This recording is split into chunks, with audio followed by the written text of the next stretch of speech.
Good morning. Chapter 4 on objectivity. When we started Chapter 3, I told you that was my least favorite chapter.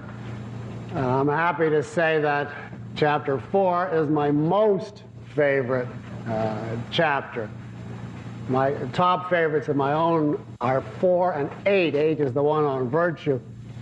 But this one, I think, is definitely the best of the first 5 chapters for several reasons. It has the most real, practical, cash value. It's the real meat of epistemology.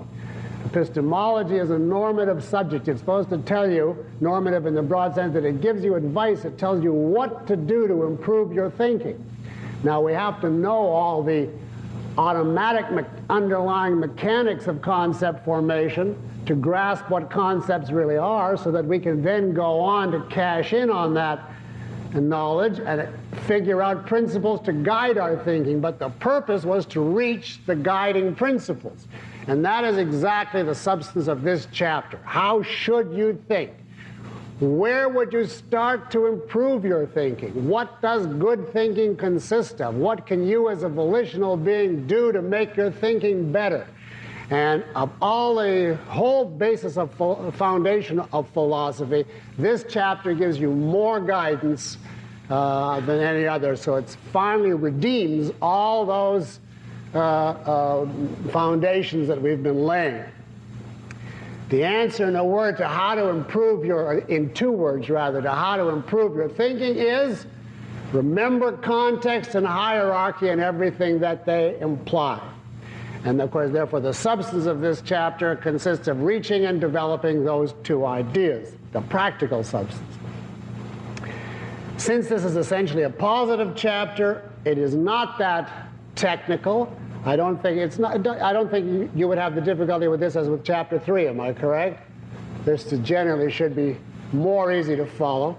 And the polemics is very minor. It doesn't exist in the whole first part of this chapter at all. It's purely the proper way to use your consciousness. Although I think that the sequence on polemics at the end is more interesting than the usual polemics, because it gives an insight into the corruption that has dominated Western thought from the beginning. Now, another reason that I like this chapter, beside its practical usability, is that the chapter achieves an important new thing that was not hitherto available in any objectivist literature. I took material that I knew was crucial when I came to do this chapter, but that was in effect miscellaneous, left over. It didn't seem to fit. I had a whole bunch of isolated topics that was scattered throughout the objectivist corpus. And I had to figure out, how do these topics interrelate? How can I integrate them into one unit, one sequence of thought, one development? So it was a conceptual process I had to digest. For instance, there's no place in objectivism in the literature that this sequence and integration exists. We have the topic of hierarchy is discussed only in IOE, Introduction to Objectivist Epistemology, under the topic of the hierarchical structure of concepts. Logic is mentioned in a sentence as defined in Galt's speech, but is not brought in any relationship to concept formation in the written material. Objectivity, there's scattered mentions in places that you wouldn't expect. For instance, there's an important treatment of objectivity in Capitalism, the Unknown Ideal. There are mentions of it, of course, in the IOE, but it's sort of all over the place as and when Ms. Rand felt the need to discuss that in connection with another topic. And of course, context is discussed in relation to definitions, and then is mentioned continuously in the objectivist literature, but nowhere elaborated and discussed as a whole topic. Now, I don't mean that I originated the material in these. I got it all by painstaking questioning of Ms. Rand. But what I did is have to settle now as a formal logical presentation what is the essential of these 4 units: objectivity, logic, hierarchy, context. Those are the 4 big issues of this chapter. And the thing that gave me the direction was the decision that the fundamental concept here was objectivity. That objectivity was the overriding norm, the directive, the basic statement of how consciousness should be related to existence. That, therefore, was the name of the chapter. That was the concept that subsumed the total. And then the question becomes, well, how can you be objective? What should you do in order to achieve this norm? And that led directly to logic as the means of implementing objectivity, the method of objectivity. So the Gall statement, the art of non-contradictory identification, I brought that into relation to objectivity and said that is the way of achieving a certain relation between your consciousness and existence, which we call objectivity. And then, of course, the question becomes, how do you carry out the injunction non-contradictory identification? How can you know that you're being logical? And that led inevitably to context and hierarchy. The need to integrate and the need to reduce your conclusions back to the perceptual level. We'll work the steps of that as we go. But when you see it that way, it's a series of specifications. You must conform to reality. How? By being non-contradictory. How? By integrating and reducing. Oh, that's the overall structure of the chapter. And as a result, I think it all ties together into a perfect methodological unit built on the nature of concept formations, which gives you, at the end, an overview of the proper method of conceptual thought. And from that point of view, the organization was my big contribution in this chapter, and I'm proudest of that than of anything in the first half of the book in terms of a contribution. Of course, the content is entirely Ayn Rand, so far as I'm, can remember her exact wording. She originated all these topics and taught them to me and so on. I'm not saying that. It's just the putting of them together in this sequence in order to make a certain view of how to think. Now, I thank you. I just wanted to clarify why I like this chapter, because I think I really did something here as against the last chapter where I just synopsized. Now, I want to give credit here, very important credit, to my lovely wife, Cynthia, because I never would have got this chapter this way without something invaluable that she said to me. There was an Objectivist conference, which shall be nameless, some years ago, from a competitor, in which I had lectured on objectivity as it was then written in the earlier draft of my book. And in that stage of my thinking, I never thought of objectivity except as part of a trichotomy. I never said objective without quickly saying as against intrinsic or subjective. And I brought the 3 terms into existence in the same paragraph. I gave the definition of each 3 right off the bat as soon as I opened my mouth. And then every topic that we went through, concepts, logic, whatever it was, right away I'd say there's 3 positions, A, B, C, and of course this one is right and the other 2 are wrong. But it was like a trichotomy. It was as though it was identified in my mind as there is no objectivity, there's the objective, intrinsic, subjective as a kind of filter that goes through everything, and then you point yourself on one, but the other 2 are always there. And I just thought of it. I had never really seen the objective discussed except as part of this trinity.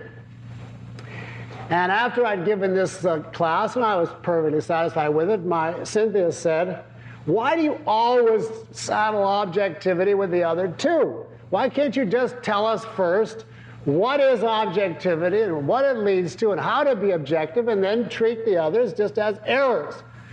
Now, I had a certain feeling of fear when she said that, because if that were true, that would mean a massive rewrite and rethinking. And nobody wants editing, least of all me.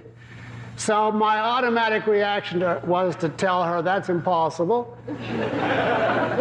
because no one could understand what objective was unless you contrasted it with something. And I gave this whole speech about why it couldn't be done. But it was that sort of situation where your mouth is offering an argument, but your mind has been given a blow that it can't really recover from. And that sort of thing percolates in my mind, and after a while I can only evade so long. And in thinking about it, I realized she was absolutely right. It would be as though in metaphysics I had had the trichotomy: existence, God, nothing. And as soon as I said we start with the concept of existence, I would say, of course, there's somebody who believes in two existences and somebody who believes in none, so we have a basic threefold choice going all the way through. And then when I got to identity, I'd say, of course, the supernatural do this and the skeptics do that. That would make hash of metaphysics. It would be as if you can't grasp what is without knowing two bizarre repudiations of it. And of course, I had no tendency to do that in metaphysics. So I was much more at home with the concept of existence than I was with objectivity. Or to give you an even simpler example, as I was thinking about this, it occurred to me, on the most elementary terms, it would be as though you're telling somebody the ethics of getting up in the morning. And you tell them, well, you should have breakfast and brush your teeth and get dressed and so on. And you right away rush in and say, of course, there's two other approaches. There are people who commit suicide as soon as they get up, and there are people who get drunk before they get out of bed. So we have a trichotomy: normal behavior versus the suicide versus the drunk. Now let's say we get to work, this is what the drunk would do. You'd say, that's fantastic. You know, maybe there is a place to discuss what suicides and drunks would do, but that is not part of the general positive normative description. Well, after working out what that methodology would have committed me to logically throughout the book, I was finally convinced that her instinct or intuition was completely right, and that it was very distorted in my first presentation, that I actually took scissors and paste or stapler. I cut out every paragraph or phrase that pertained to the intrinsic and the subjective and just shoved them in a hat or in a box, took what was left and organized it purely logically, and then pasted together what was left on the intrinsic and subjective, which required extensive rewrite because most of what I had said was no longer necessary. Once you had a clear presentation of objectivity, it didn't need to be said, and I condensed it into the present polemical sequence. And I think it's extremely illuminating in a way that was just not possible by the initial approach. So it's another example that polemics is not an inherent part of truth. It's not necessary to present or to grasp the truth, and in fact, it's a pain in the neck if you throw it in the middle of presenting the truth. And I say I give the full credit for this to my wife, because she grasped it somehow at a really invaluable point, and I just take the credit that I swallowed the painful medicine and suffered through it. Now, thank you. One other thing I want to explain why the present discussion, objectivity, hierarchically must occur at this point, and no earlier and no later. Remember, I want you to keep track of the structure. Well, the simplest way to see why this must be after 3 is that 3 deals with what concepts are, and 4 then deals with how to use them properly. 3 tells us these are our tools of cognition. 4 tells you this then is the method of using those tools. So logically, you couldn't possibly have a discussion of objectivity, of the way of using concepts, until you first discussed what concepts are. But there is an even deeper reason. It's not just that in general the method of using concepts depends on what concepts are, but the specific concept of objectivity, that particular norm, is itself a derivative of a particular theory of concept formation. Your view of the nature of concepts governs your view of what is objective and whether you can be objective. Concepts, we say, in the theory of in concept formation, in that topic, we say concepts are a certain way. They involve a certain relation between existence and consciousness. They're formed by certain volitional processes of our minds reflecting our nature, operating upon the data out there. Well, we say if that is the type of relationship, a process of our consciousness volitionally applied to facts out there, then that is the relationship that must govern all aspects of concept formation and use. That essential relationship, a certain kind of consciousness doing something volitional to the facts of reality. And that becomes then the essence of what is objectivity. Now, this is stated right at the outset on 164 and the top of 165. Concepts as objective. And it says the concept of objective, the bottom of 164, which applies as a norm to all rational cognition, has its roots in the theory of concepts. In other words, that is not a primary objectivity. It's a derivative of a view of concepts. And then the top of 165, objectivity, the very concept, arises because concepts are formed by a specific process and therefore bear a specific kind of relationship to reality. And then the next paragraph states the essence of what we know about the process from concept formation. Concepts don't pertain to consciousness alone or existence alone. They are products of a specific kind of relationship between the two. And the crucial point is that both factors enter essentially. Abstractions going on are products of our faculty of cognition and wouldn't exist without it. But a faculty of cognition is trying to grasp reality and must therefore adhere to reality. Now, this is the basic view of concept which sets the guideline of objectivity. Now, I'll give a formal definition later, but in substance, objectivity says conform to reality, just as concepts conform to reality. You have to adhere to reality.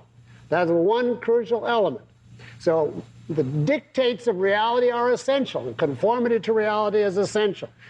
But you could not define objectivity as simply conformity to reality, because that could imply, well, you just turn your consciousness loose and let it mold itself around reality.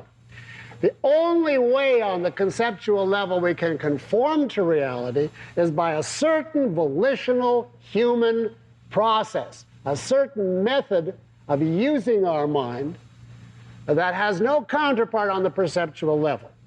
If we just passively gaze on the conceptual level, we will not conform to reality. And therefore, our consciousness makes a contribution here that has no counterpart on the perceptual level. The perceptual level, you can just look out and gaze, and you see. You don't have to do anything, exert any effort, and use any volition, engage in any conscious activity, follow any method. You just look, and it's as simple as can be. Even a drunk sees. Nothing is required. On the conceptual level, a tremendous inner process and method is required simply to conform to reality. So both of these elements are necessary. And of course, one of these elements, the need to conform to reality, is what the intrinsicists, is what the subjectivists repudiate. And the need for a definite volitional, effortful process that's strictly human is what the intrinsicists repudiate. They try to construe conception as on the model of perception. The eye of the mind, so to speak, looks out and grasps conceptual truth the same way the eye of the body looks out and grasps perceptual truth. Of course, objectivism rejects that completely. So if you hold a different theory of concepts than objectivism, if you hold the intrinsic or subjective theory, you will have an entirely different view of how the mind should function, and you will end up attacking objectivity. If concepts are a passive taking in of a revelation from beyond, or if concepts are simply an invention, then objectivity as a norm is simply out. It's pointless and impossible, and you're restricted to either be passive or go by whim. So it's obvious at the outset that the whole discussion of objectivity would be impossible except in the context of a theory of concepts. Now, obviously, this discussion of objectivity also presupposes the earlier chapters. You could only have objectivity within the context of a volitional consciousness. It presupposes logically the grasp of free will, because the essence of objectivity in its very definition is a volitional process. And of course, the essence of objectivity from another aspect is taking your material back to what given. What is the essence of reduction? Go back to the perceptual data. So you couldn't even begin to discuss objectivity until you have first established sensory data. In other words, before you could discuss objectivity, you need to know that you have the choice to think or not, and that you can trust what you perceive. And then taking it all the way back, think about what? Perceive what? Reality. That's chapter 1. So all of that earlier material is logically required.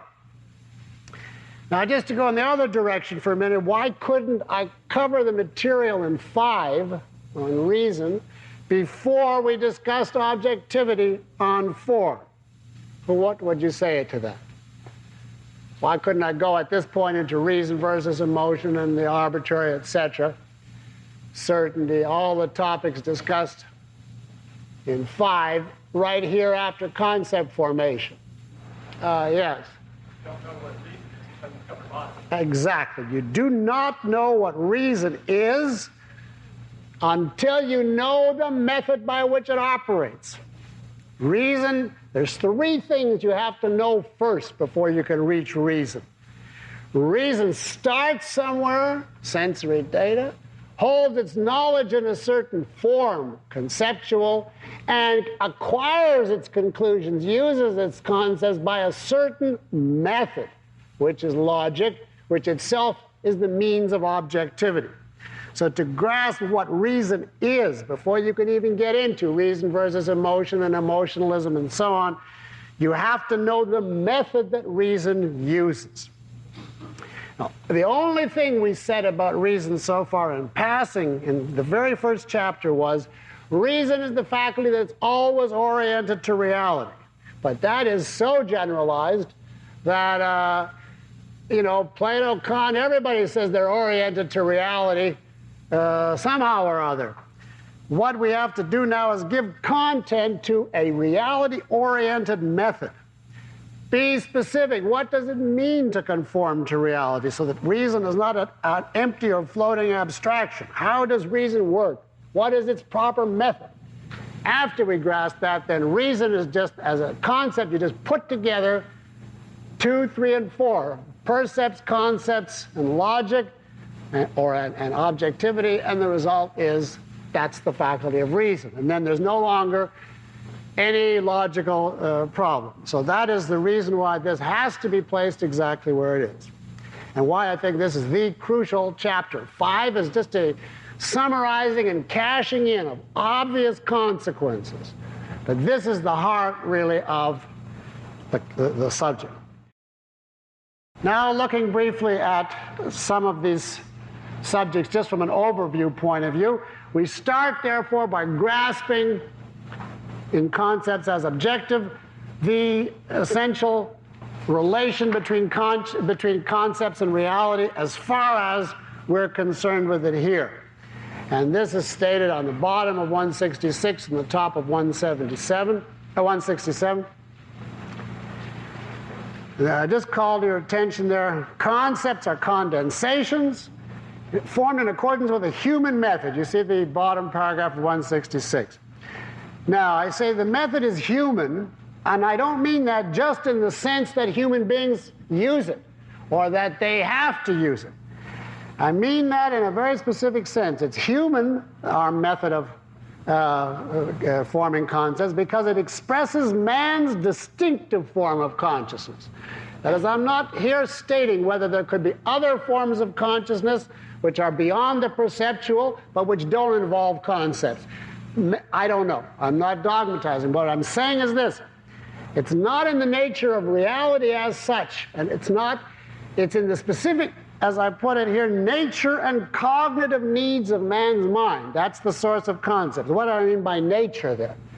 I mean the fact that our only way of integrating is through commensurability, through relating back to the same unit of measurement. Now that's a fact about man.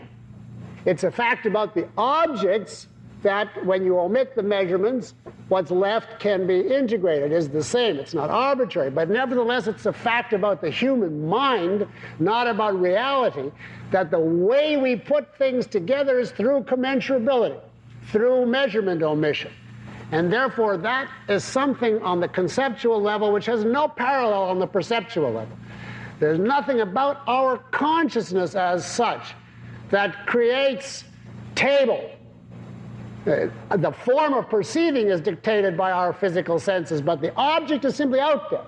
But it is our actual consciousness that creates tablehood or tableness, the abstraction, because that is simply our way, by the nature of our consciousness, of being able to put a whole bunch of things together via relation to a unit.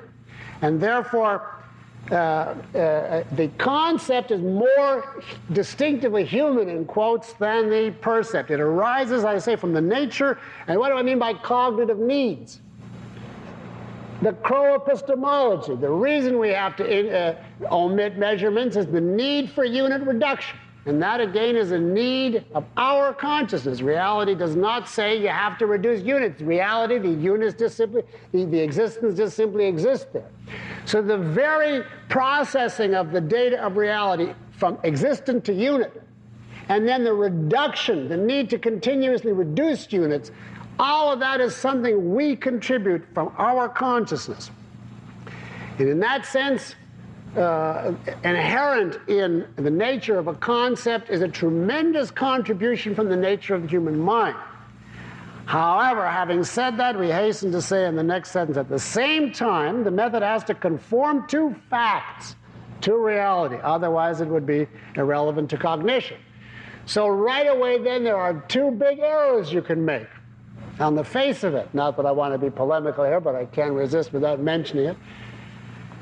Man cannot project the products of his method outward as though they're part of reality apart from him, the way who does, the intrinsicist. But nor can he detach them from reality either and say, well, it's just the way my consciousness operates, which is what the subjectivists do. We have here a special kind of status, reality as processed, and as processed in a unique way deriving from our consciousness, as processed by our volitional human consciousness. And this sets up the essence of the idea of objectivity.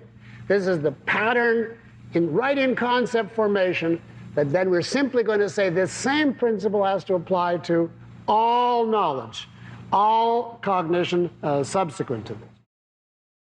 Now on that foundation we can jump over this elaboration to page 173 within the section now, Objectivity as Volitional Adherence to Reality by the Method of Logic.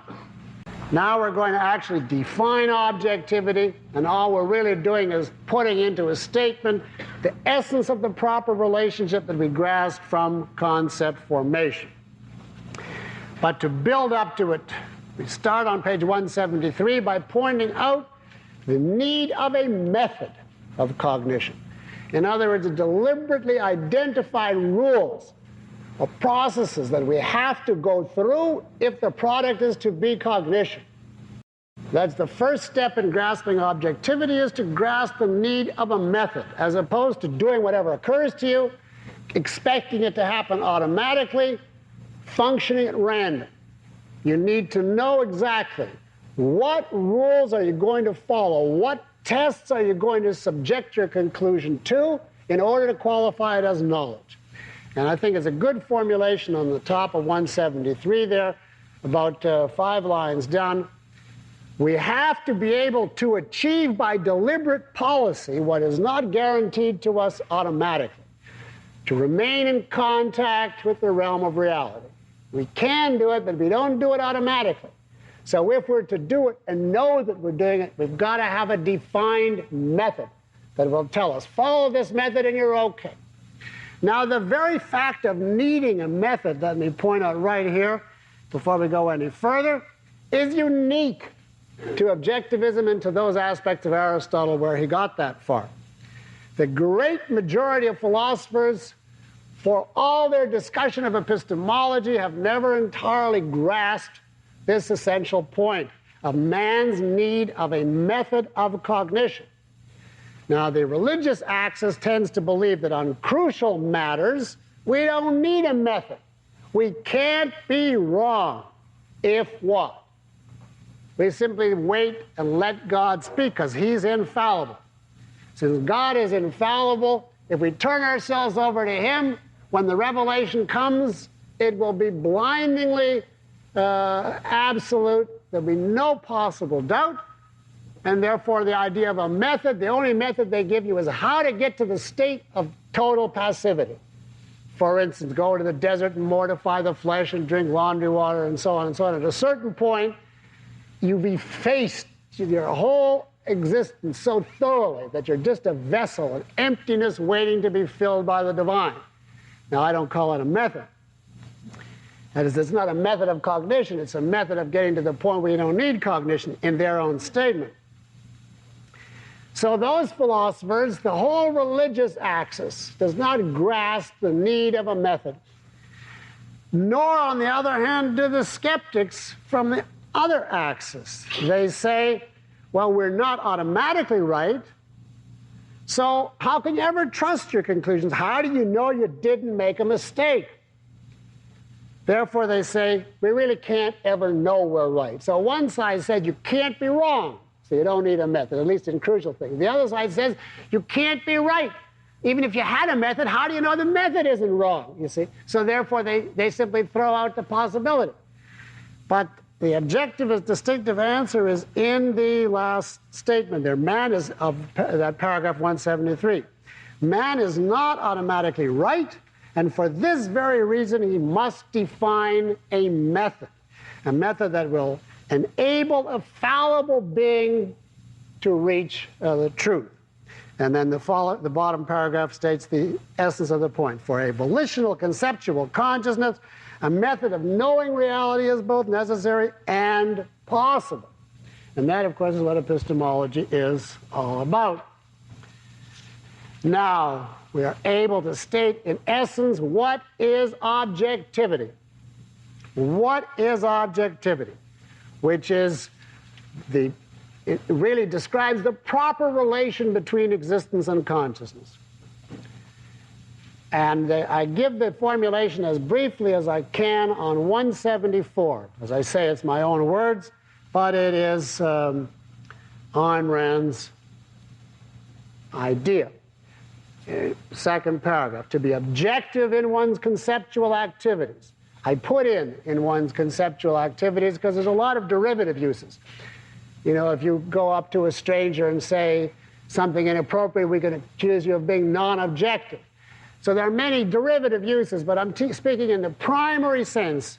And I say, of course, conceptual activities because it doesn't apply on the perceptual level. To be objective is volitionally to adhere to reality. The word volition is in there because this is a norm. This applies only where there's choice. We've already covered that. Could I stop there? No, because if I just said adhere to reality, that leaves wide open. Well, but how do you adhere to reality? Is it just a revelation or what? No, by following certain rules of method. by following certain rules of method. I've already explained why we need a method. Could I stop there? Could I just say, well, to be objective is volitionally adhere to reality by following a certain kind of method? Well, I could, but I want to bend over backwards to stress that we know at the outset two things about the method. What are the two things we know about the method just from the nature of concept formation? Even if we don't yet know the method, we know two things about it. Well, obviously, it has to be itself based on facts, right? If the method is pulled out of a hat like tea leaves, there's no reason in the world why this method is going to enable us to adhere to reality. So if our goal is to adhere to reality by following a method, the method itself must come from reality. We must be able to take whatever our method is and show that it rests on the actual nature of reality itself. So this is not a redundancy that I used reality and facts in the same sentence, because I'm trying to show the way to adhere to reality is a certain method, but that method itself must be based on reality, based on facts. But is that enough? No, because it's not only based on facts. And if you say that, it will suggest that we'll just gaze out and you will find some method dictated by reality itself, apart from anything about your consciousness. And of course, the crucial point is consciousness has identity. And our conceptual consciousness has a very unique identity. And consequently, the method that we use has to not only reflect reality, but must also reflect the specific nature of our form of cognition. It's not that we're simply a mirror looking out. And therefore, the method that we finally find that will enable us to adhere to reality, we have to say two things about this method. We have to show two things. It's dependent on our consciousness, and it's adapted and conformed and derives from the nature of our consciousness, not just reality. But also, it's based on the nature of reality. And if you can find a method like that, and then show that adherence to it must mean the conclusion corresponds to reality, you're all set and you've reached objectivity. You see that? The whole thing is simply an application now of what we learned under concept formation turned into a principle now to guide all of our conceptual activities. And that, I'm sorry to say, is the briefest that I could get all that in that sentence. The definition has got to be brief by its nature since it's a condensation. But I just couldn't get it any shorter than that. But I hope you see why every term in that is essential. I have a feeling if Ayn Rand wrote it, she'd write it in half the length and get the same number of points in, but that's the best I can do after 6 years of trying. So I don't want to be Lord Acton and die while I'm still editing. So I've got to go with which is avowedly too long, but I just can't squeeze anything more out of it. Now, that is the substance of how you get to objectivity. Now then the question becomes, what is this method? What is the method that will be based on facts, appropriate to our form of cognition, and which, if we follow, will guarantee that we're adhering to reality? Now, it's at that point, of course, that the genius involved was Aristotle. That is why Aristotle is really the father of objectivity. Although he didn't have the full concept, because he didn't have a fully appropriate theory of concepts, he couldn't have a full theory of objectivity. But his theory of concepts was good enough so that he steered clear of the supernatural and the subjectivist version.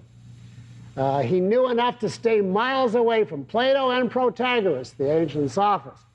And therefore his theory of concept was commonsensical enough that he was the first in history to grasp the need of a method rather than a revelation or the futility of skepticism. That's thanks to his theory of concepts, defective as it is. And of course, what he called it is logic, and as Ayn Rand defines it, the art of non-contradictory identification. So she agrees with Aristotle on the nature of logic. She's not original in that topic, but what her contribution here is to identify the need of logic more fundamentally than Aristotle could. He couldn't really give an explanation all the way down why logic was necessary, because his theory of concepts had a definite intrinsicist element. It had an element of just being reduced to passive gazing. And consequently, it's his better side led him to logic, but his more Platonic element made it impossible to really explain the need of logic all the way down to the very nature of human consciousness. Nevertheless, without him, of course, neither any of us nor Ayn Rand nor anything else would have been possible. So it is positively immoral to ever criticize Aristotle, because it's like saying somebody gave you $1 trillion, but he didn't also tie your shoelaces. I mean, you know, it's the height of depravity, so I don't mean to sit up here knowing full well that Aristotle made the entire civilization possible and say, you know, he didn't do enough. You couldn't even do as much in one lifetime as he did, let alone anything more. And that doesn't alter the fact, though, that with all due respect to him and admiration, there were certain deficiencies that simply by the nature of things were impossible for one man to come into existence with omniscience from a void. And this is one of the weak links in his chain. Now, on 179, I'm passing over right now the nature of logic. I cover that in the text, but we just want an overview here. On 179, I show that logic does, in fact, fulfill the two requirements. It's a method based on appropriate to human consciousness. It's made necessary by human consciousness first. So it's a human method. And I give that in the paragraph, the second last, on 179. If man knew everything about reality in a single insight, logic would be needless. If we reached conceptual conclusions, the way we do perceptual information, just a self-contained, disconnected self-evidency. That's the way intrinsicists think of as the conceptual level too. Just you open your eye and you see, and that's it. Then there would be no need for logic. No need. You just have a series of revelations. That's it. But it's because this is not the way we are, because we follow a certain order, we build conclusions on others. How do we know that? That's the nature of a conceptual consciousness. How do we know that? From the very nature of concept formation. We're continuously condensing units and then more units given the preceding and so on. Well, if that's the case, if we're going from step to step, we need to know, how do we get from step to step? How do we know, wherever there's a choice, that we've made the right decision? What will guide us in going from step to step? That's why we need logic. So the very need of logic is human. It's not metaphysical. But does that mean that logic is arbitrary or subjective? No, because the essence of logic is identify without contradiction. Integrate your conclusion without contradiction into the rest. And what is the mandate of reality underlying that? What is the fact of reality that gives rise to the need to eschew contradictions? Law of identity. Law of identity. The law of contradiction is simply the application of the law of identity to cognition, to the guidance of a thought process.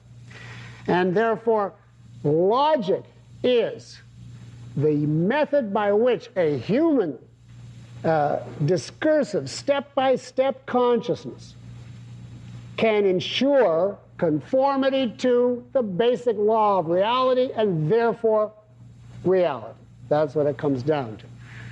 And therefore it qualifies as the method of adhering to reality volitionally, and it is that method because it's based on reality as required to be understood by our consciousness. Now then, that is, however, that is basically as far as Aristotle went. And of course, he worked out in great detail all the different forms of deductive logic. He had very little to say about inductive logic. Nobody has had very much to say about that ever since. But his achievement was, of course, enormous, but You can only go so far with the broad injunction to be consistent, don't contradict yourself.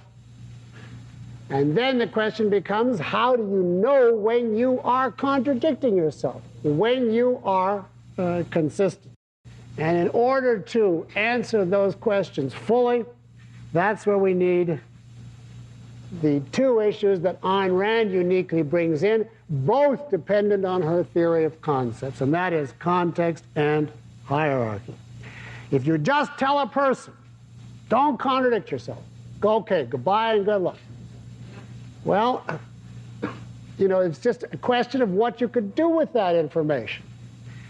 How much does he have to take into account?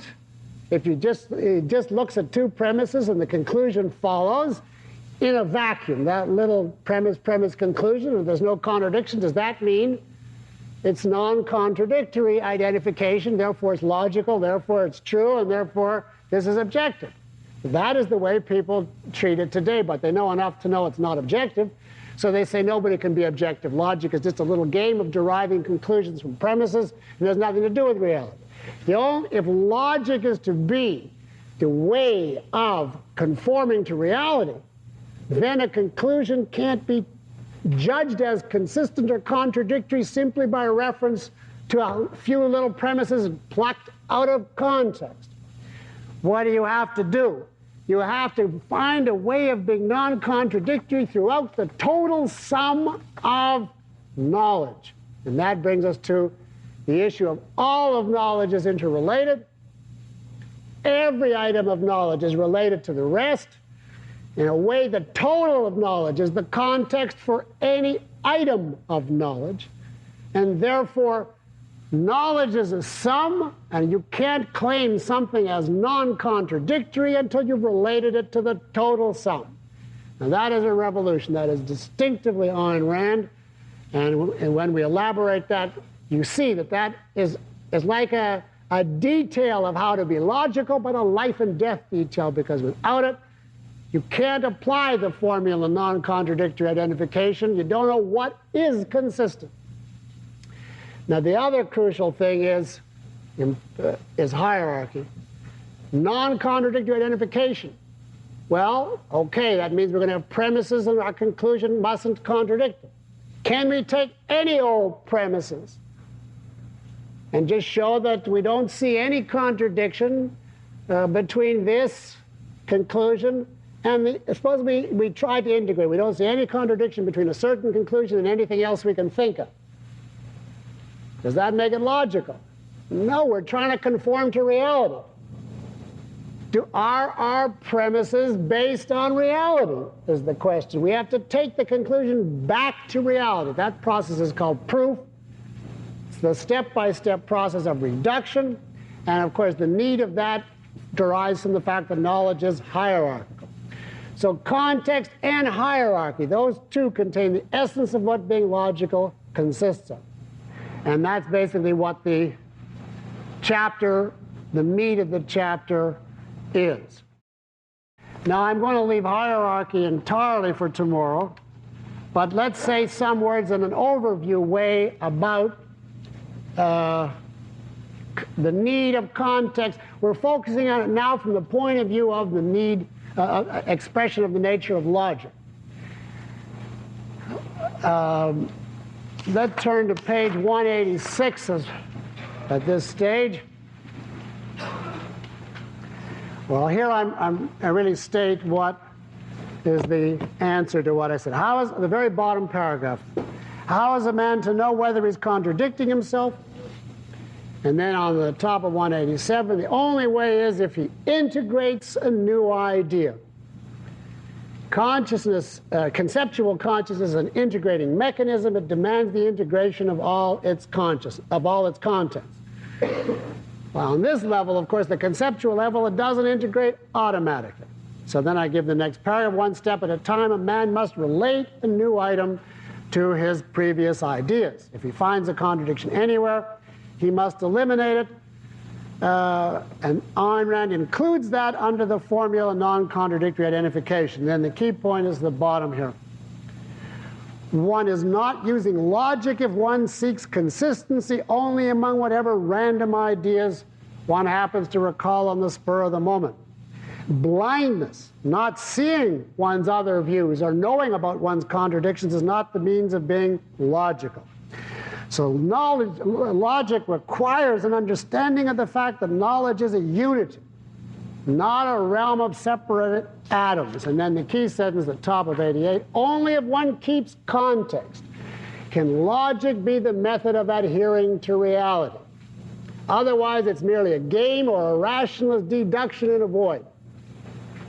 That's the only way that logic becomes a means of obtaining objectivity, if you retain the full context.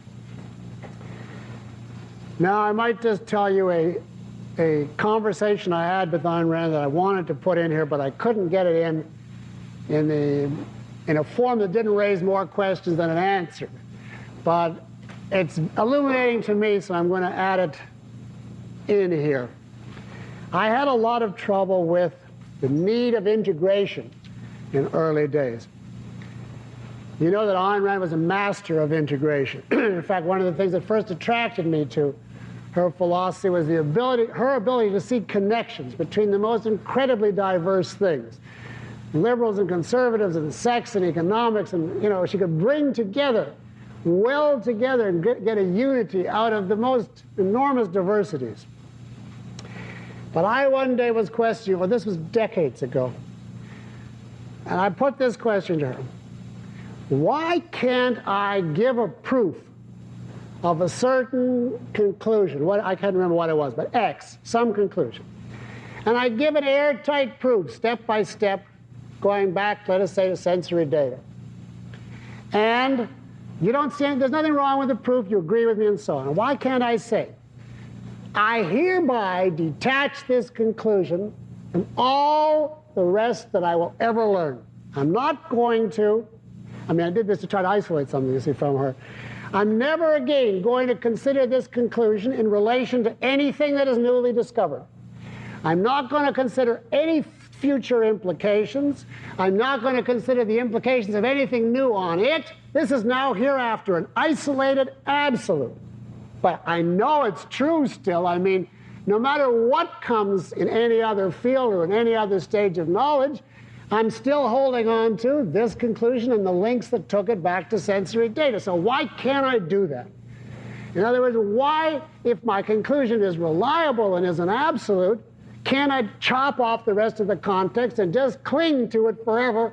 Not that it would be, a very practical idea, but just theoretically. Why is, this was, I was trying to elicit from her, why integration is of the essence, and why if you don't integrate a perfectly valid conclusion to everything in every field, including the new that hasn't yet been discovered, when you discover it, you wipe out even the perfectly good from the old context. And her answer, we had a long, long discussion, but her answer consisted of saying that the essence of cognition is integration. If relevant information, now you don't take every new piece of information and check it against everything you hold, that's obviously impossible. But if you have any reason to believe that there is some relevant new fact in any area that bear on or relate to one of your conclusions, but you say to hell with it, I'm satisfied with what I got, I'm arrested at this stage, then she said, your knowledge is no longer a whole. You are now, therefore, outside the method of logic. You've cut yourself off from the man's means of knowing that he conforms to reality. Perhaps I give you this as an analogy. What would be wrong with the living being saying, now this is an analogy, but nevertheless it's a valid one here, I've breathed enough, or I've eaten enough, I've been doing it for years, and I'm going to stay where I am right now. You realize that inherent in this entity is a continuous process. And if it cuts off the process, that's death. It's also true that the living entity can't be concerned only with any one attribute apart from the total. It can't say, well, I'll nourish the legs and to hell with the heart or the lungs. It's got to keep the total going because every part is interconnected. Now, knowledge in that sense is like a living entity in both regards.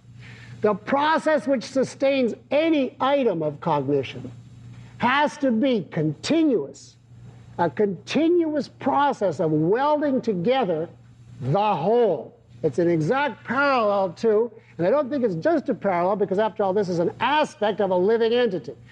So it's not, and consciousness is a living organ, a living attribute, a vital organ. And therefore I don't think it's an accident that what's true of biological processes in general is true of a conceptual consciousness. It must continuously be active, and it must continuously keep its parts interrelated the way the parts of a living organism are. Now, you may find when you look at a new piece of information, so you have to amend a definition, expand it, change it. You may have to put a qualification in one of your generalizations that you didn't previously know. You may see a new aspect. Say, oh, this throws light on my earlier point. It would be better to formulate it this way rather than that way. Now I see a distinction that I didn't get before. Now, that and many more are the types of things you get from new knowledge that clarify and make more precise old knowledge. The new information does not, I underscore, does not invalidate your old formulations if you continuously integrate the new information. You keep the thing a single whole at every stage. But if you don't integrate, then the new information does. If you don't check what is the connection between what I've known up to now and the new data that's available to me, then you are literally in the position you do not know whether you're holding contradictions or not, whether you need some change of what you've said or not, whether the new item is consistent with your previous understanding or not, whether you need amendments, revisions, a different perspective or not. Let me put it to you this way. You know how skeptics have what they call the problem of error, or the problem, how do you know you didn't make a mistake? After all, we're fallible. Now, we always say that's an invalid question. They have to have a basis to hypothesize error. But it's an invalid question only on the premise that we are continuously integrating.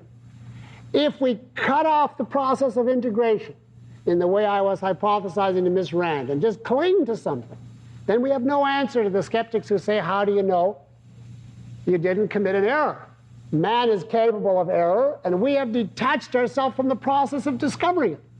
Now, if you integrate, the simple answer to the skeptic is, everything I know answers you. The totality of my knowledge stands behind this answer, so I know it isn't wrong.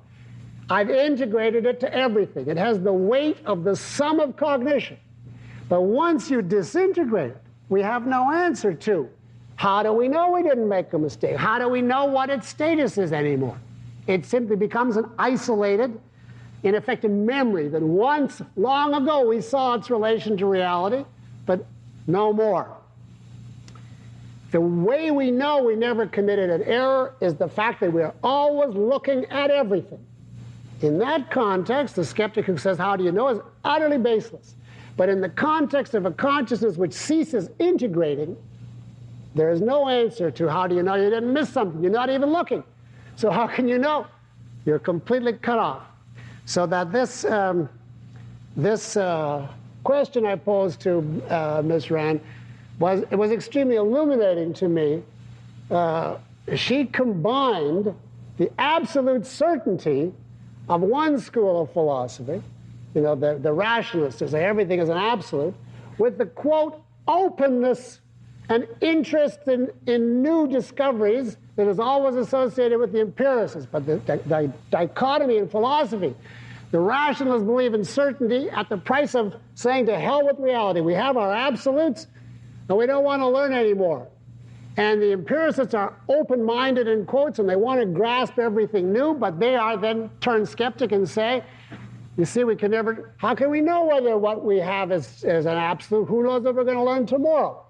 Now, what Ayn Rand uniquely combined was the idea it's 100% absolute at every stage precisely because we're open to and integrate everything at every stage.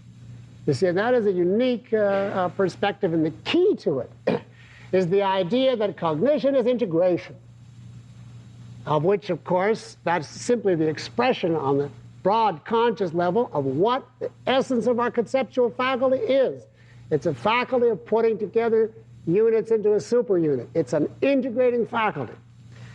Now, I found this very helpful when she explained it to me, because I always thought of integration as kind of a duty over and above thinking, you know, somehow you have to connect it to other things. But I figured I've got a proof, particularly when I was polemically oriented, I got a proof that I can beat anybody over the head with.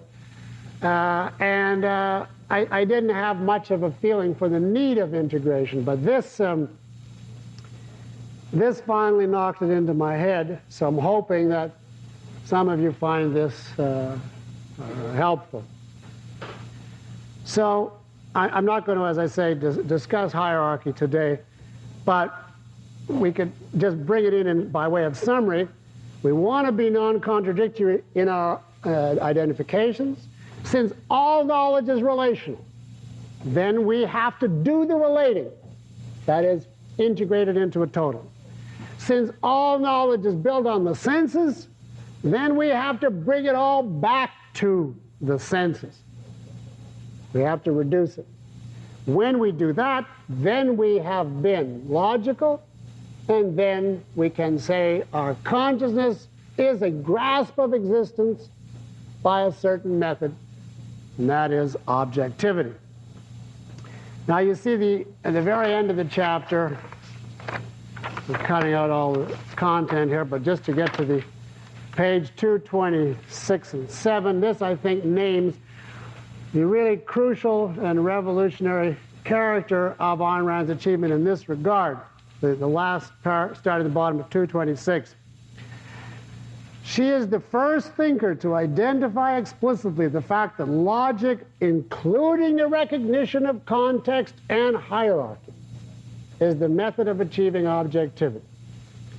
And of course, the underscored part is the crucial thing, because she did not invent logic nor the concept of objective. And this knowledge is what was necessary to convert objectivity from the status of elusive ideal to that of normal actuality, because this is what enables us not only to conform to reality, but to do it methodically, to know that we're doing it, and thereby to be in control of the process of cognition. And as I say, if there are landmark discoveries, this is one of them. As you see, it's a derivation of her theory of concepts. And if you watch how people use the word logic, you will see how unusual this is. People, the last two things that people would think of when they talk about being logical is, one, relating a conclusion to all the other things you know on other subjects. They would never dream of that. Logic is just deriving it from some other idea. A little chess game where you say this, therefore this, and therefore this. Anybody can prove anything, you know. And the other thing is relating a conclusion to what you see, hear, taste, touch, and smell. Their idea is, philosophers make this explicit. There's perception, and then there's logic. And logic is its own little world of constructs. Well, of course, if that's your idea of logic, it's no wonder that it's in complete disrepute. And that's why everybody goes around saying objectivity is unattainable. There's only your subjectivity versus my subjectivity, and so on. It's because the essence of logic is not clear, because the nature of concepts which give rise to logic is not clear. So I think this is a spectacular achievement on her part, and I do think it's made clear in substance in this chapter. Let us take our 5-minute break now.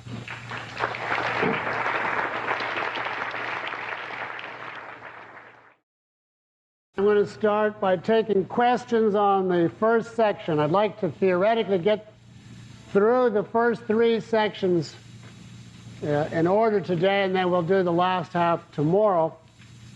Concepts as objective, because this is pretty straightforward. So let's give 15 minutes only to this. Who has questions on this first sequence? It's basically the nature of concepts from the aspect of objectivity, and then how it applies to definitions, when you should and shouldn't form concepts, the issue of options. I have questions. John. Before I ask my question, if I could make an observation having to do with knowledge as contextual. I think it's fascinating to see how all of the courses that are being given here in various ways are overlapping with one another, which I'm sure is a dramatic demonstration of that point.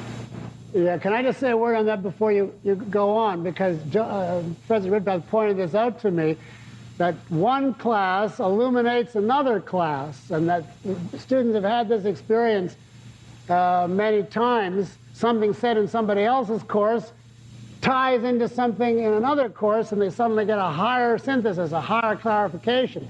That is integration at work. When he pointed that out to me, I wanted him to make that point. That is an example also of the spiral theory, which is an application of integration, which is too technical for this book.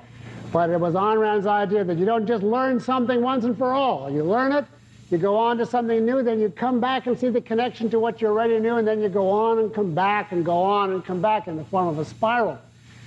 And if you are active, you should be continuously coming back to material that you knew perfectly well and saying words to the effect of, now I really see it.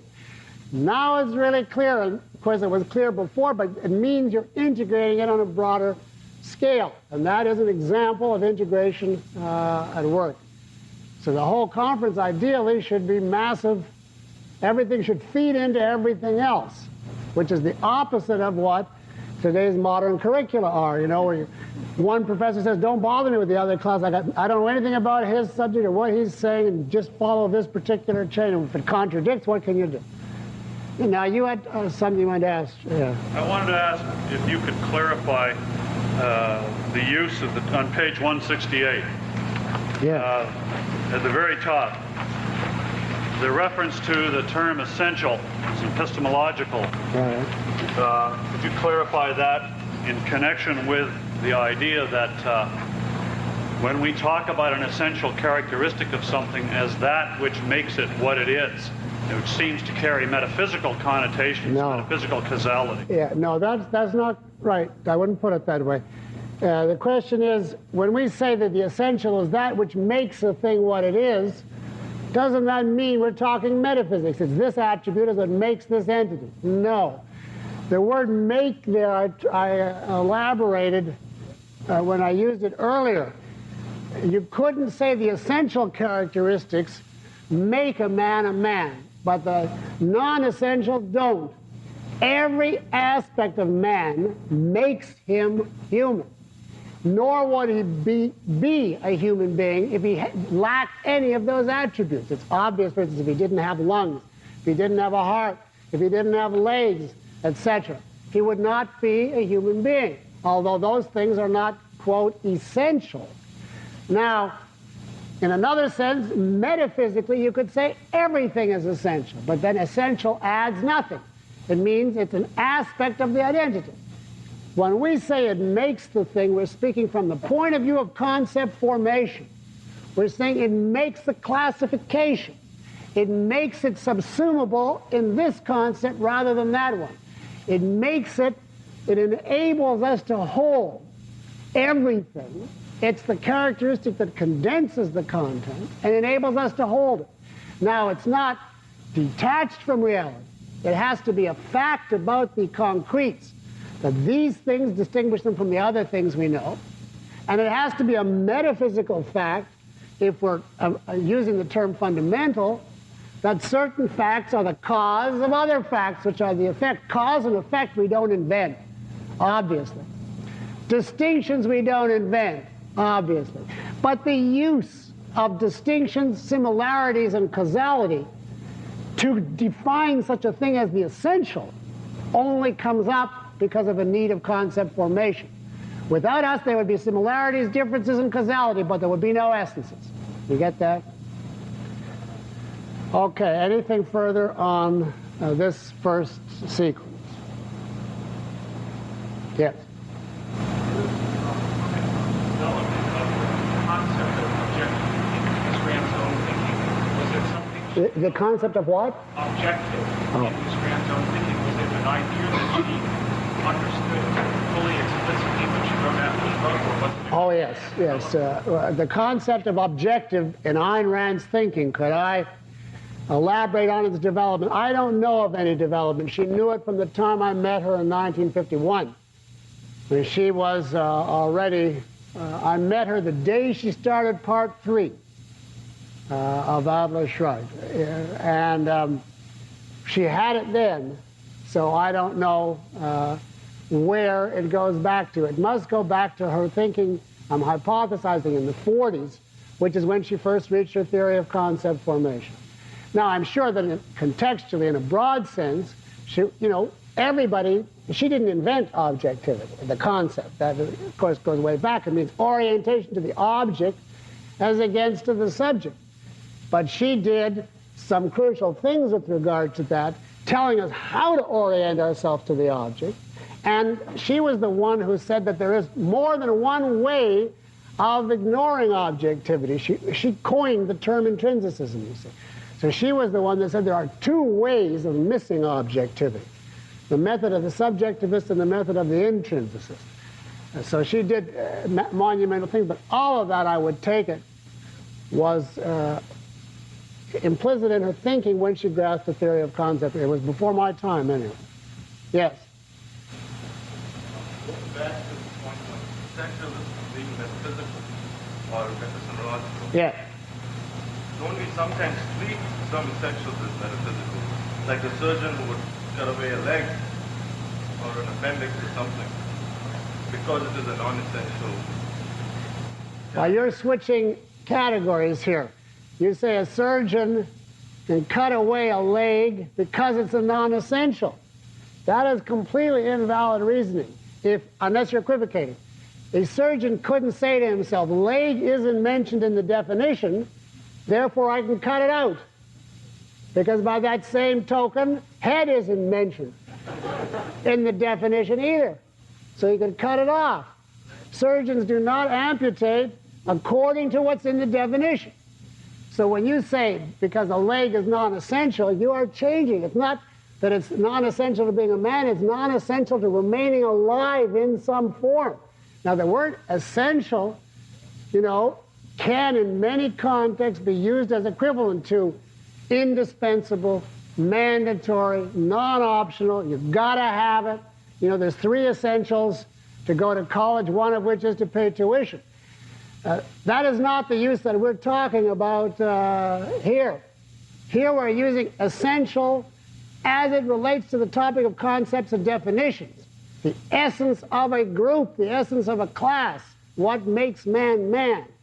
And it's in that specialized use that we say the term is epistemological.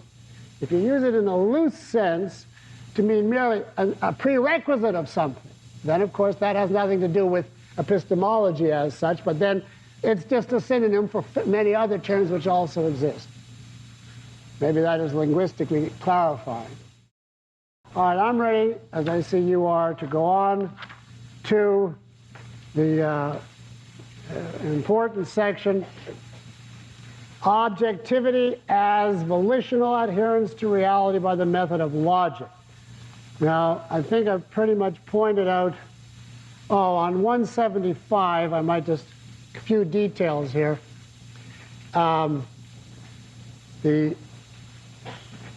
substance of objectivity is captured there. A conceptual consciousness at the top of 175 must focus on reality by a deliberate resolve. It must look at reality, that's adhering, and then it has to discover and choose to practice the method to implement this resolve. It's not enough to say, yeah, I'm going to stick with reality. It has to find the method and then practice. And that's what objectivity designates, as against the 2 deadly errors. And here we can figure out the errors in logic before we even go to the other theories. Trying to find a shortcut, trying to get around the need of the effort and the work involved. In other words, just look out and hope reality will do the work. That's one, the intrinsicist view. And the only other error is give it up. Say it's hopeless. I can't do it. I'm not going to try to conform to reality. And that amounts to saying I'm going to live only with the subject and deal with the object. That's subjectivism. But if you don't commit those two errors, you do look out, and you don't expect reality to do it for you, then you have to perform the process according to a certain method. That is objectivity. So that's why in theory there's only the two ways of going wrong here. And this is what underlies, these two errors are what underlie intrinsicism and subjectivism. Trying to have a shortcut or simply giving up, quitting, futility. And if you'll notice, skeptics are always world-weary. They're always suffused with futility. It's hopeless, you can't know, and so on and so on. Now, very important point I want to call to your attention on 178. I've said it, but I want to just point to the actual formulation, because I like the example. I think it's a good example. To derive a conclusion from, this is a second sentence of the second paragraph. To derive a conclusion from arbitrary premises is not a process of logic. And then this example, if I say apples are razors and oranges are blades, therefore you can shave with fruit salad, that is not cognition. That is just, as I said, imitation of the form of logic while dropping its essence. And here we always have to remember, when you talk about logic, where it comes. Logic is the method of keeping your consciousness related to existence. It's the means of objectivity. That's what it's for. That's why it's necessary. That's how it arises. Anything, therefore, which begins with, to hell with reality, now let's be logical, is out. That's a self-contradiction on the face of it. Therefore, anybody like modern logicians who say the basic premises of reasoning are arbitrary. Logic is just how to string together and figure out the implications of arbitrary premises, has already gutted the whole method of logic. And it's no longer logic. It's just manipulation of words like chess. It has no cognitive status. It has nothing to do with logic. Logic is the means of objectivity.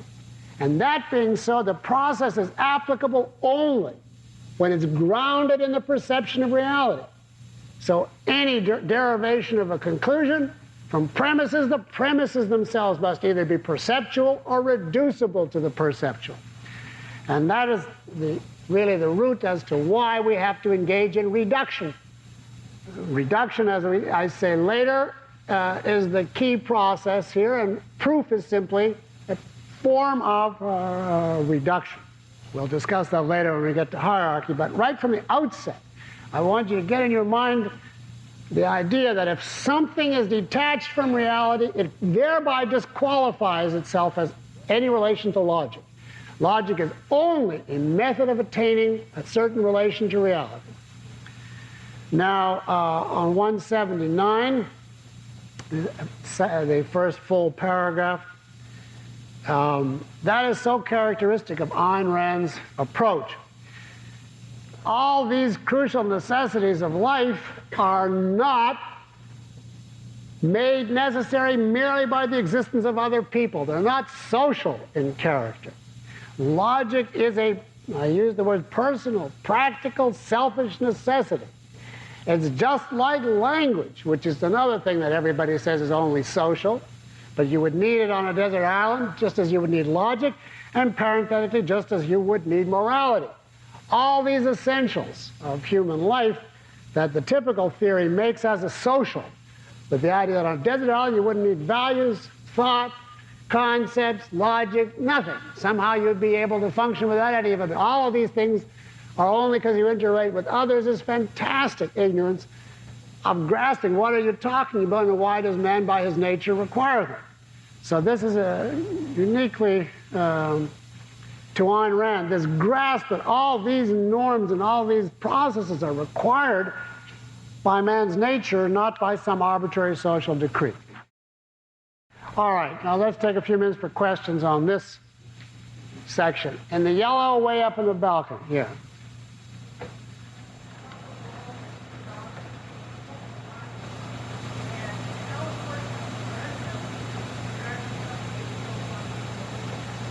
Is the learning of it to what?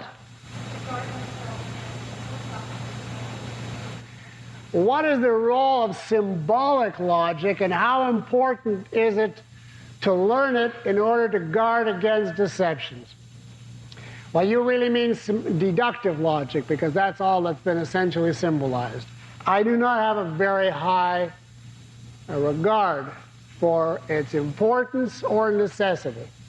I don't think the type of fallacies that people substantially commit in life are the sort of fallacies that are identified in symbolic logic. Unequivocally not in the modern approach to symbolic logic, which has nothing to do even with psychotic thought, let alone the normal thought.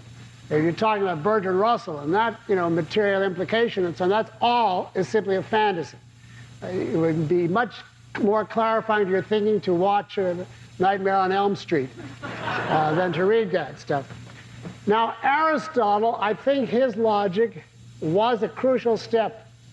Not so much, although to some extent, because he named fallacies that we can then watch out for. As he was the first one to give us the concept of validity and to show that certain modes of thinking, the conclusion did follow and others they did not. And within the limits of the syllogism, he was exhaustive. And it was ever since like a model of that there is such a thing as validity and sharply demarcated good from bad thinking.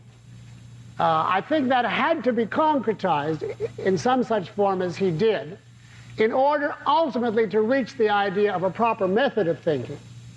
And therefore it was, as a learning stage, indispensable. I don't think, however, that in and of itself those particular fallacies are, urgent to study.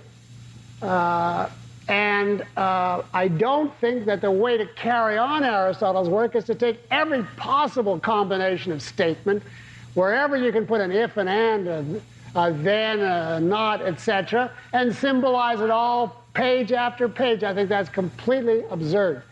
So I would say if you want to clarify your thinking, you're much better off to go into epistemology than to symbolic logic.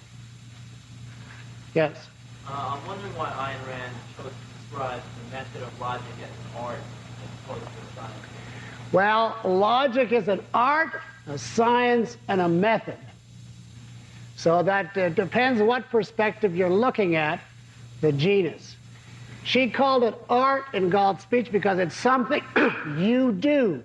She was thinking of it as a practice you perform that you have to learn how to do, like the art of shoemaking.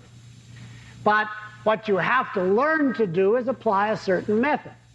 So you can certainly call logic a method, as she did and as I did. That is a certain sequence of rules that you have to follow in a certain structure in order to, in this case, validate a conclusion. And then from another aspect, you can call logic a science, in that you can methodically study the laws of logic, the rules of inference. That's what symbolic logic attempts to do. So from that aspect, the study of it is a science.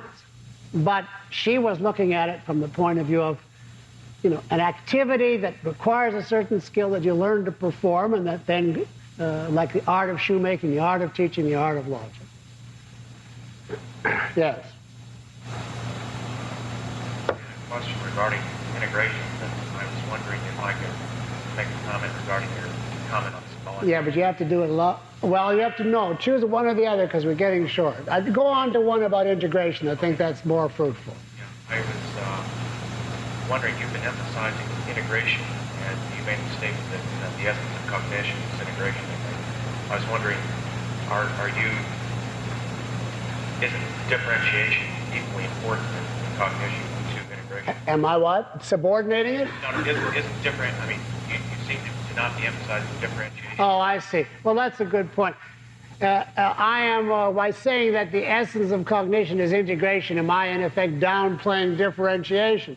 No, I'm taking it for granted. You can't integrate till you have separate things to put together. But the fact that you have to distinguish one thing from another is not distinctive to objectivism. That has been long accepted. In fact, the essence of analysis is to make distinctions between one thing and another.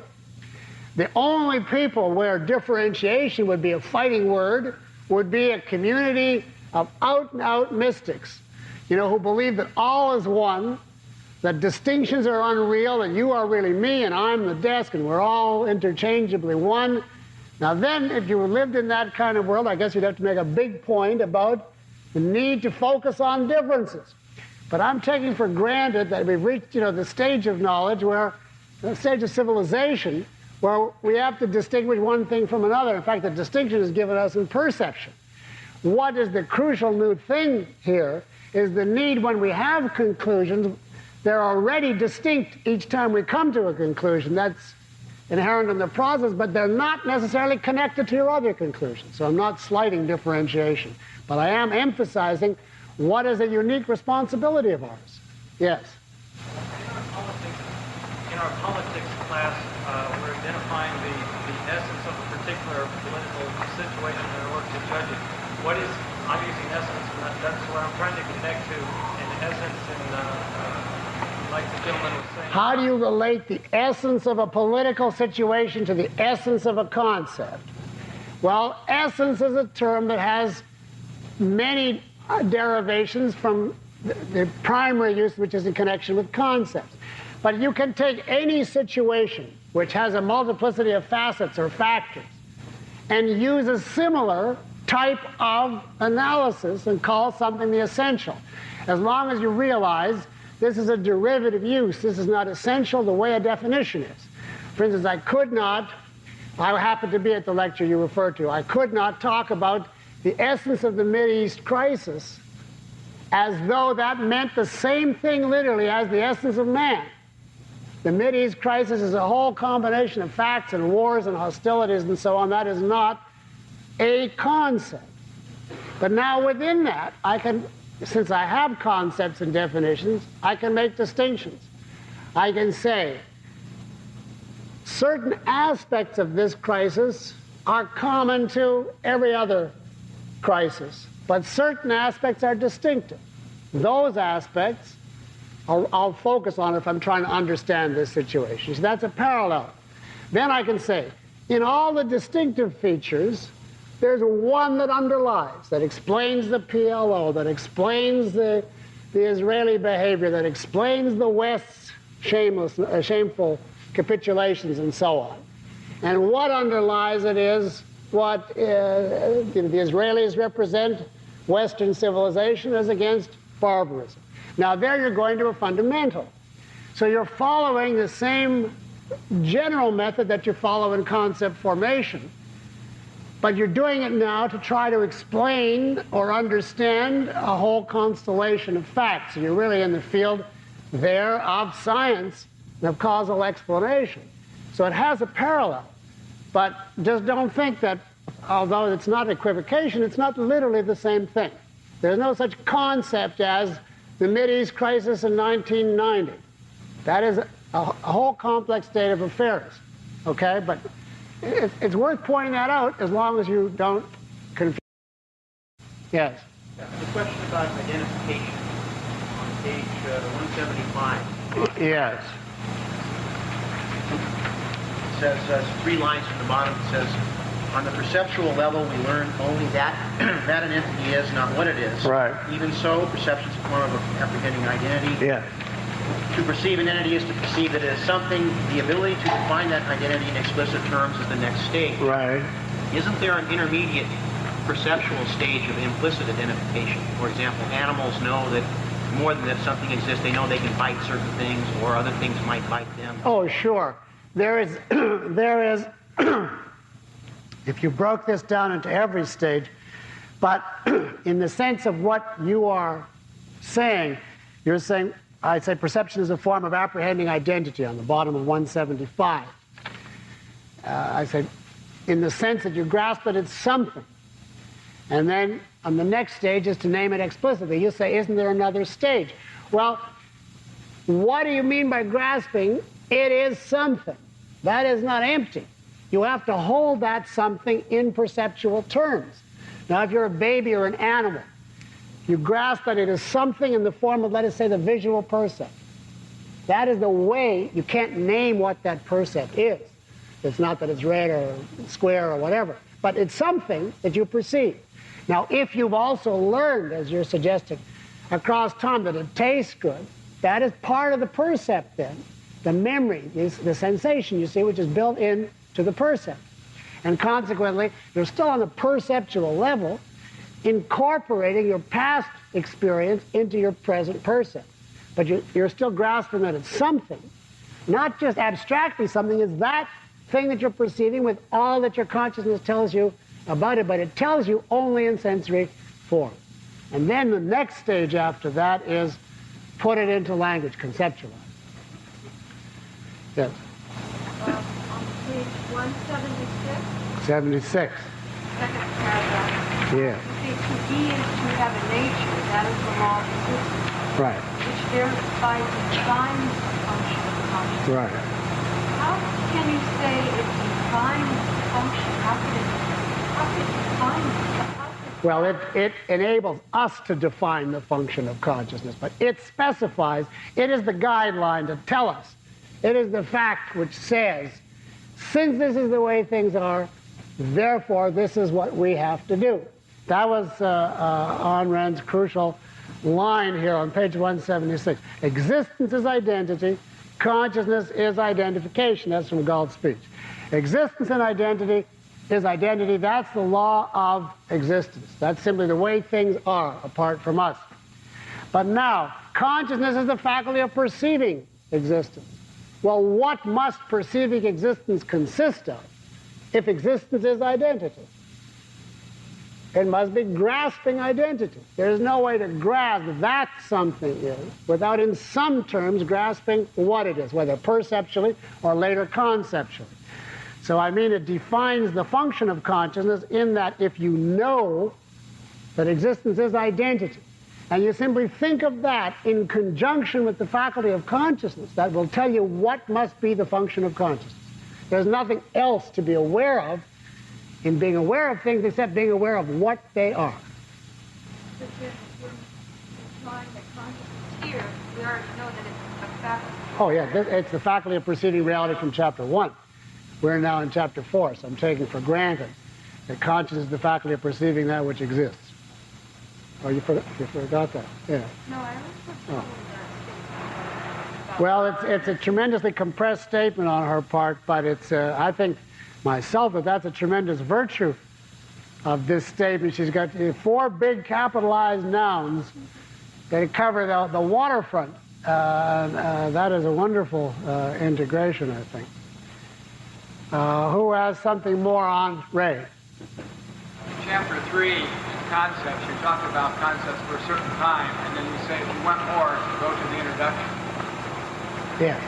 And chapter 4, you talk about logic a little bit, and then you don't put in your road signs to go further. Is it the case you're going to have some sort of reference or a future word or what? Well, where would I tell people to go? No, well, where do you think I should point them to? Is it the case there is no place to point them to? Do I know of further discussions of logic from an objectivist viewpoint? No. I don't know where I could point you to. I know certain objectivists, or one in particular, who's thinking about writing a book on logic, but I can't refer to it till it exists. So I can't give a road sign at this stage, maybe in a later edition. At the very back, yeah. What is the status of conclusion derived from a fact and an arbitrary assertion? Say again. What is the status of a conclusion derived from a fact and an arbitrary assertion? It's out. What is the status of a conclusion derived from the combination of a fact and an arbitrary assertion? Like,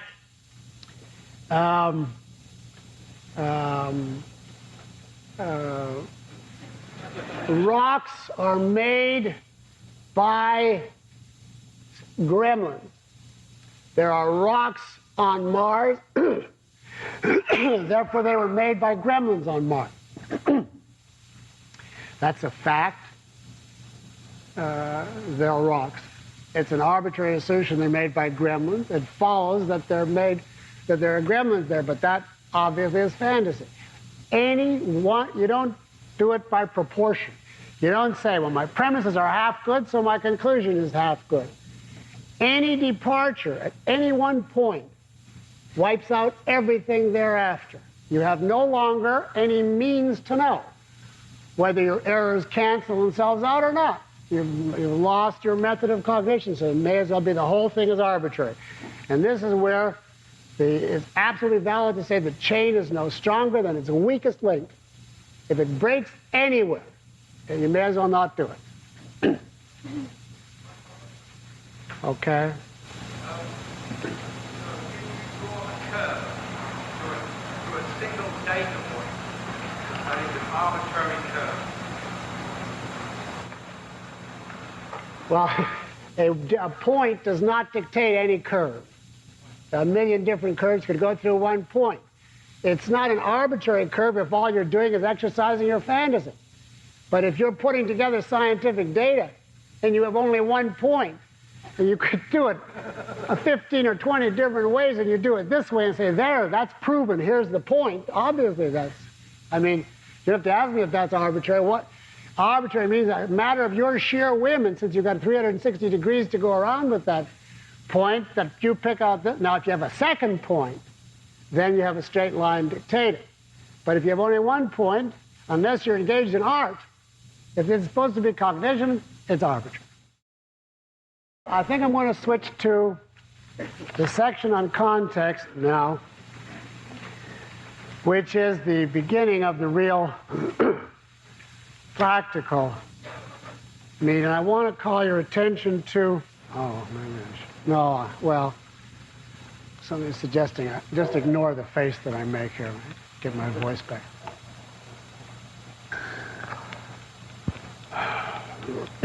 One more.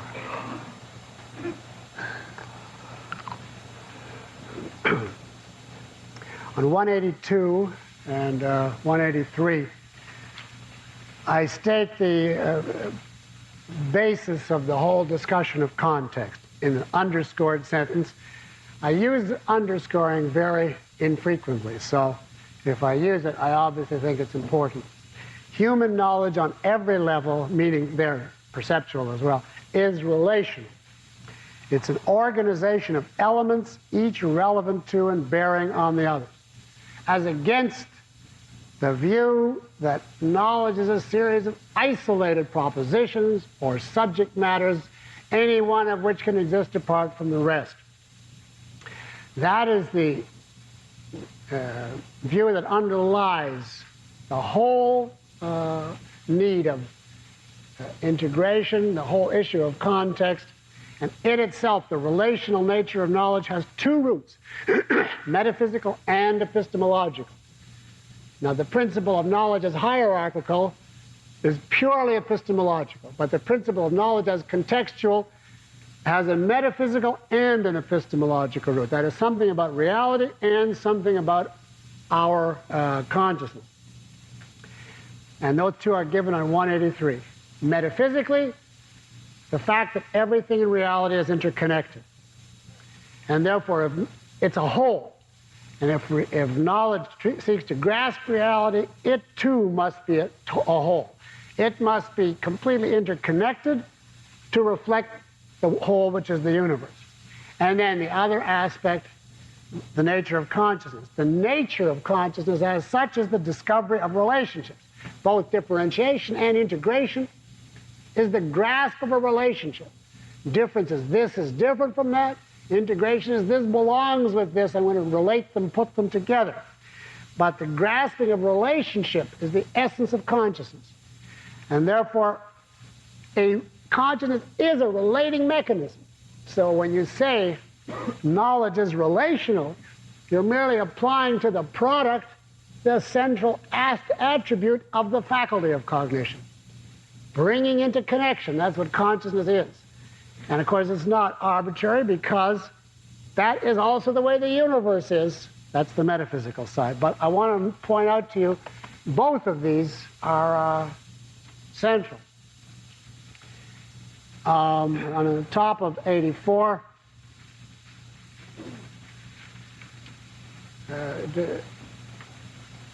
the idea that consciousness is relational, you don't have to know that on the perceptual level because you're automatically given the necessary relations. But on the conceptual level, the fact that knowledge is relational does mean you have to do something. You have to do the relating deliberately. And so the whole of epistemology really consists of saying synthesis. Knowledge is a certain sort of thing. This is what you have to do. Knowledge is relational, then relate. Knowledge rests on a context, then don't drop it. Knowledge is built in a hierarchical structure, then obey it, etc. All of it, and the whole structure of the argument is knowledge is a certain way, therefore this is what you should do. And why is knowledge a certain way? Ultimately, because consciousness is a certain way, trying to grasp existence of a certain kind. So we go back to the axiom. Now, looking at context uniquely here, this paragraph, the second paragraph, that is my own definition of context. The sum of cognitive elements conditioning an item of knowledge. The item might be a concept, a proposition, a theory, a whole field. The sum. Everything else you know that is relevant to, that conditions that item. And of course, ultimately, the context of any given item is the totality. But the crucial point I want to call out to you here is the sentence, this sum, the context, is what sets the item's relationship to reality, and thus the item's meaning and proper use. Context has a crucial function. Precisely because our knowledge is related, each item, to all the rest, without all the rest, we are helpless with any given item by itself. We have no way to prove it, to interpret it, to apply it, because we can only do that by seeing it in relation to the whole. And the simplest example is this. I bring you into a lecture. I say, this guy is speaking English. Listen. The speaker stands up and he says, all men are equal. Thank you. And sits down. And you go out of the room now. I say, what do you think of his viewpoint? Well, I don't know. Well, why not? It's a perfectly clear statement, subject and a predicate. You know all the words. You say, well, what is it that you don't know? Where is he coming from? What kind of premises is he taking for granted? How would he apply that? Is he talking in terms of their height? Is he saying they're equal in rights? Is he saying they're equal in intelligence? Is he an egalitarian?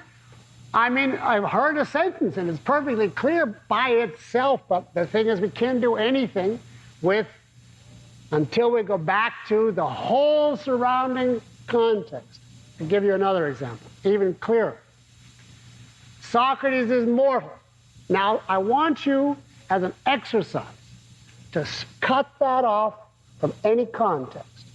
That is, you know the meaning. Well, I mean, you know you're familiar with the word. Mortal. It's not as though I said Socrates is trivial. Socrates is mortal. Now, try to hold that in a vacuum as a little isolated bit of cognition, unrelated to anything. And now try to decide, what does it mean and is it true? Well, right away my mind gives me the idea, well, I don't know if he's mortal or not. He's lived a lot longer than anybody else. His ideas are still around, and that's really the substance of Socrates. He's eternal. His ideas are immortal. So Socrates is really immortal. Or, well, what about the atoms that make up Socrates? And these are things that occur to me out of context. They're still around somewhere, the subatomic particles. So theoretically, if I went around with a pin and collected them all and reconstructed them, Socrates is still here. Now, I can go into any fantasy I want. Something made Socrates alive, and the thing that made him alive, since it's something, can't become nothing. So Socrates is somehow still around. His vitality is still here. Something doesn't become nothing. We just can't find it. Now, this is on the most absolutely elementary thing we were saying after we came home from his funeral. Nothing prevents you from doing anything, because as soon as you cut it off from the context, it no longer has a relation to reality. How do you bring it back to reality? Only by saying, where did this idea come from that Socrates is mortal? Why do you believe it? What does it rest on? What are the other things we had to know in order to come to this conclusion? What is the context? And then if I go back to, well, it started, we observed certain things on the part of living organisms. Not only men, but animals and plants and so on. They go through a certain cycle, and then they disintegrate. And then we bury them, and they turn to dust.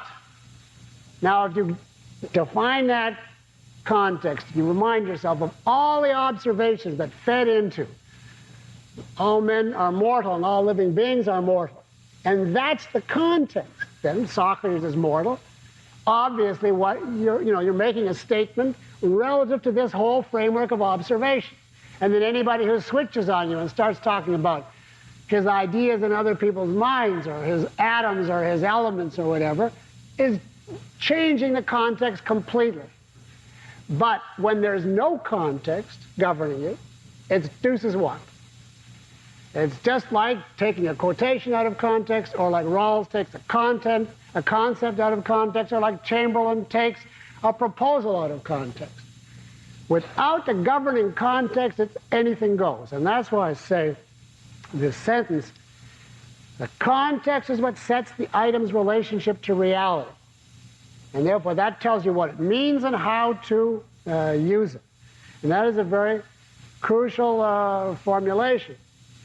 And it means, therefore, that whenever you drop that context, whenever you treat something as just an isolated statement, you thereby have detached yourself from reality. You've turned it into one of these empty, amorphous ideas which you may think you understand perfectly well. But in fact, there's no longer anything guiding you. Because the only thing that guides you in the use of any statement or idea is everything you know that's relevant. And that is the context. If you drop that, it's like giving that idea to a baby and saying, run with it. And then whatever his subconscious feeds him in any order, if there's anything to feed, is what takes over. So it's not just that all knowledge is relational, but this network of relations at any given moment is what sustains any one item. And that's the specific theory of knowledge as contextual, and thus the necessity to keep the relationships going at all times, the necessity of integration. I think I've said everything I want to. Give me 1 sec. Oh, I just want to show you on 190. In paragraph 3, that last big paragraph. To cut off a single field, this is in connection with compartmentalization, which is a form of context dropping. To cut off a single field, any field, from the rest of cognition is to drop the vast context which makes that field possible and which anchors it to reality. With that, I'd like to answer this question. I say any field there. Would that apply even to philosophy? Because after all, philosophy is supposed to be the foundation on which everything else rests. So does philosophy have to remain connected to the rest of cognition? Or could, since philosophy is this exalted science of fundamentals, couldn't we just have it without any context, just philosophy by itself, without science and history and economics and math? And we don't need all of that. We're just, in the exalted land of the queen of the sciences. Obviously, I don't believe that is possible for a minute. That's why I put any field. But if you see it in connection with philosophy, you see it in connection with everything, because this is the only one with even a shadow of a prayer of being before it and apart from everything else. Now, what would happen to philosophy if you treated it as its own compartment? Well, somebody said just what has happened to it, but yeah. Cut it off from existence. You have cut it off from existence. Yes, exactly. You've cut it off from existence. How would you, just to take as a simple example, how would you ever reach the primacy of existence? You say, I can't be bothered having specialized experiences of chemical existence or physical existence or mental existence and so on. That's for the special scientist. I'm only concerned with existence as such. Well, where do you find it? This is why children can't philosophize. Only adults can. You have to acquire a wealth of knowledge in a breadth of fields before you can sit back and say, what are the principles true of everything? First, there have to be the things that make the everything. And then you can sit back and say, well, no matter what the subject matter, it's got to have cause and effect. But you have to first meet millions of concrete causes in concrete fields. And the same is true for every metaphysical and certainly for every epistemological principle. Imagine trying to formulate principles of epistemology while having no knowledge, only the study of knowledge. You first have to have tremendous knowledge in all kinds of fields and then try to grasp what's the common denominator. This is why, to jump, Ayn Rand's interest was philosophy, but she majored in history. Now, she did not take the attitude, well, who cares what people did? I'm concerned with what they should do.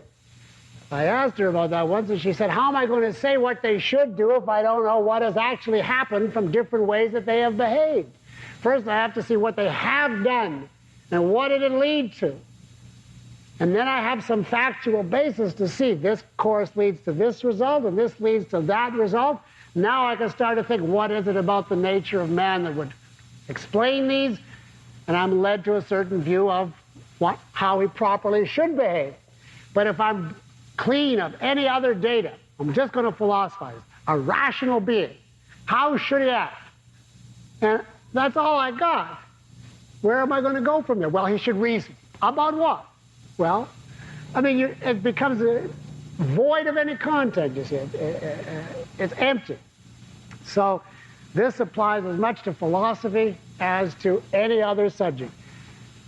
Knowledge is a whole. Any part dies the minute it's cut off from the rest. This doesn't mean you have to be a universal scholar, but it means you have to be in principle open to anything relevant to what you're interested in if and when it comes along and it's within your context. And if you are that, then we'll go to the very last line on 192.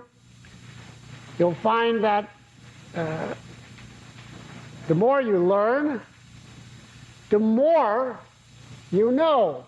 The clearer you are, even about the old things that you knew, the better off you are. And this, I think, is the key to why Ayn Rand was not embattled. She didn't feel under siege from reality the way some objectivists do. That is, the feeling that they're on the defensive and any new piece of information might threaten or upset the conclusions that they already have. If you feel that, it means that you're not using the right method. Properly speaking, your knowledge should be integrated so that you're wide open and eager to hear something new if you think it's relevant and comes from a sensible, not absurd source. You shouldn't feel threatened if someone says to you there's a fact that doesn't cohere with your conclusion. Instead of the reaction being, oh no, the reaction should be, if it's a person you respect or you have reason to even pursue it, go ahead, let's hear it. Ayn Rand was always eager, if she respected the person and the context, to hear what it is. But the argument, her reasoning being, if this integrates, I'll learn that much more. If it doesn't, I'll have discovered an error. So there's every incentive in the world to incorporate new material, and in that sense to be, quote, open-minded, remembering that that is perfectly compatible with being an absolutist. And the key to reconciling them is knowledge is contextual. Continue next time. Thank you.